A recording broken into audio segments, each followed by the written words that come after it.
First year, 19 points. Second year, 21, then 21, now 25.3 points per game. And Damian joins us. How you feeling today? I'm pretty good, man. That doesn't sound Got convincing. in late to Toronto last night. Yeah? Yeah. When you get in late, is there something to eat? Like, do you have room service? I mean, they usually have us in 5-star hotels, so it's usually room service 24 hours. So I mean that usually work out. Nice. The best city to visit is where? The best city to visit is probably L.A. L.A. one of my favorite cities to visit. Yeah. Toronto's not bad either. Toronto is very nice, actually. You know, if you ask a lot of players in the league, that they'll probably say Toronto. Does Drake have any game? Have you ever played hoops with Drake? No, I haven't. I haven't. Because he gets so close that he could almost get in the game when he goes to those Raptor games. Yeah, man, you would think he was a coach. He's right there on the sidelines, talking to the refs and the players. So, have you ever discussed rapping with Drake? No, I haven't. I met him a few times, but we've never talked about rap. Oh, well, he probably wants to talk basketball, and you'd want to talk music, right? Exactly. Yeah, that never goes well. But you do like to rap. I do. That's what I do outside of hooping. Who do you look at? Who's your influence? I mean, I'm a big Tupac fan. I'm a big Nas fan. Guys like that. But right now, I like J. Cole. I like Kendrick Lamar. I'm a fan of Drake too.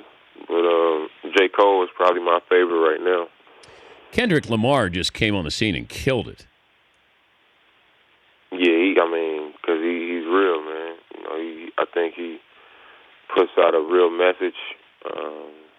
It's powerful. What he's doing is powerful. But he's an artist, right? I mean, that's when you talk about a real artist, Kendrick Lamar is a real artist. Oh yeah, absolutely. He's a real artist. I think you listen to his music and you're gonna get something from it. It's not just gonna be a club song or a radio hit. It's gonna be something that it's gonna move around. Everybody gonna know about it. Everybody gonna respect it.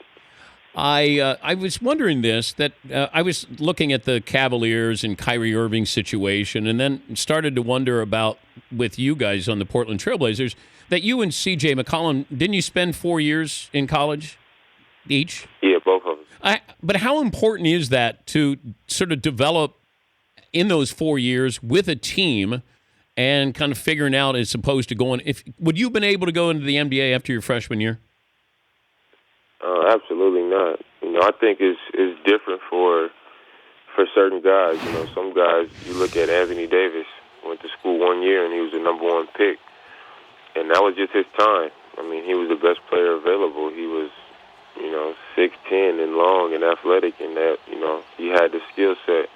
Obviously, he could get better, but, at that point, he was ready to be an NBA player. And me, it took me longer. I was 6'2", and my game wasn't developed, and I needed to have a lot more skill and be a lot stronger to compete with the guys in my position. So, I mean, it took me 4 years, but it was also huge for my development as a person. I just had to, become more of a man, and be more mature in certain situations, and learn the game more, learn life more, and I think it ultimately prepared me for the lifestyle that I live now. He's Damian Lillard of My Blazers joining us, Dan Patrick Show. Mark Cuban suggested moving the three-point shot back. What do you think? I don't know. I think the line is pretty deep now, but I think you got so many guys shooting it so easy. You look at Golden State, every time they step up to that line, you think it's good. And a lot of times it is good. So maybe he feels it's becoming more of an easy shot, and you're getting one more point for it. But, I think they'll add a 4-point line before they move the 3-point line back. Oh, you think? Would you be in favor of a 4-point line? Would I? Yeah. Absolutely. Okay, Absolutely. how far out do we put the 4-point line? 2 feet behind the three-point line. Now I got to bring it to 30. I mean, if it's going to be 4 points, maybe you're right. But, I mean, I'm sure it'll be deep because they don't want nobody coming down just 3 possessions and you got 12 points. So, how do you explain, though, Steph Curry's range? Because, I mean, how do you explain it? Yeah, it's because you watch sometimes and you go, he's shooting jumpers from places where people don't normally shoot jumpers from. I mean, some people are just born shooters. You know, as a kid, you just have the ability to shoot the ball, and you work on it, and you work on it, and you work on it, and it just gets easier and easier. And I think he's one of those guys that were just, from jump, he had a good feel for shooting the ball. When I was a kid, I shot from really far all the time because I was short.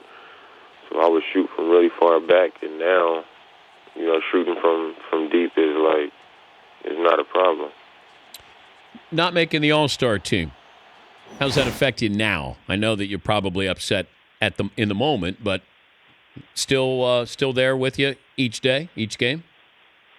When it happened last year when I didn't make it and I ended up getting put in as an injury reserve, I was more frustrated last season because I really was looking forward to it, and I thought I was going to be, you know, an all-star. My team was the second best team in the West.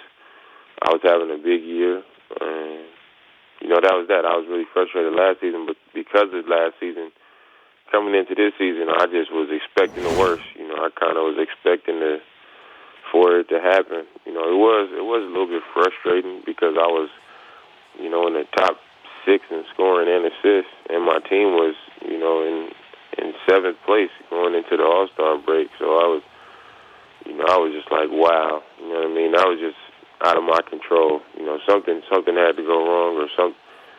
I don't know what happened, but it wasn't I don't think it was, you know, I don't think it was a fair vote maybe, but. But Damian, do you think where you play factors into that? I mean, I don't think so. I think the media has to go out of their way to watch Portland play if you played in a different city. And look, it's more of a knock on the media than it is Portland or you. It's a great basketball town, but I do think that people, when I brought it up, I don't know, a couple months ago, that Portland had the second best backcourt in the league, and people were like, no, they don't. And I said, yeah, look at the numbers. And they don't realize it because they don't know about how great CJ is as well. So if Portland is, if this backcourt's playing in Chicago or playing in I don't know, Miami or Atlanta or New York, you're making the All-Star team.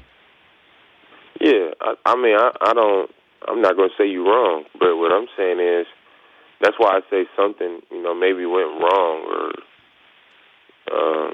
you know, maybe somebody went out of their way to, you know, get their player voted for. You know, you never know. There's a lot of politics involved, and I think when you're a part of the NBA or a fan of the game, man, you look at the game. You don't look at, you know, where somebody plays. You look at the production, and you look at, you know, who deserves to be there. And you know, a lot of times we play against everybody, so the players and coaches know who is who. Yeah. And you know that's the bottom line, and you know that's just that.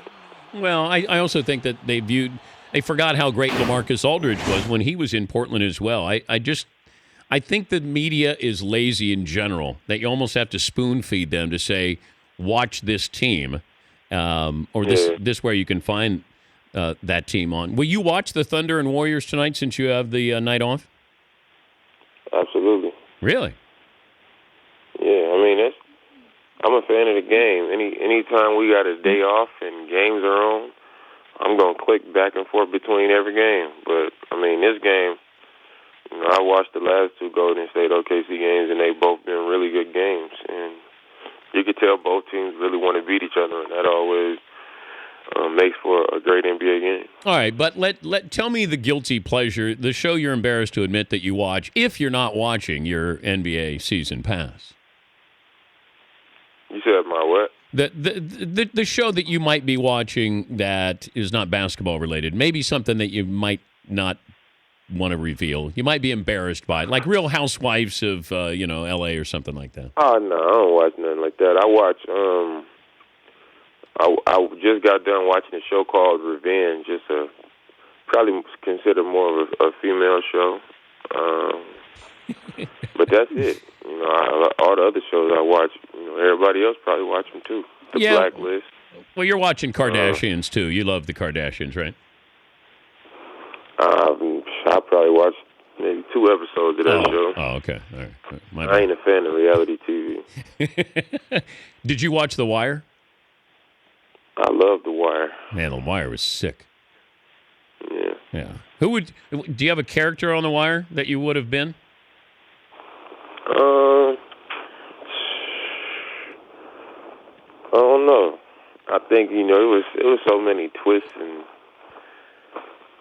so much going on. I would have been Omar. You would have been Omar. Oh yeah.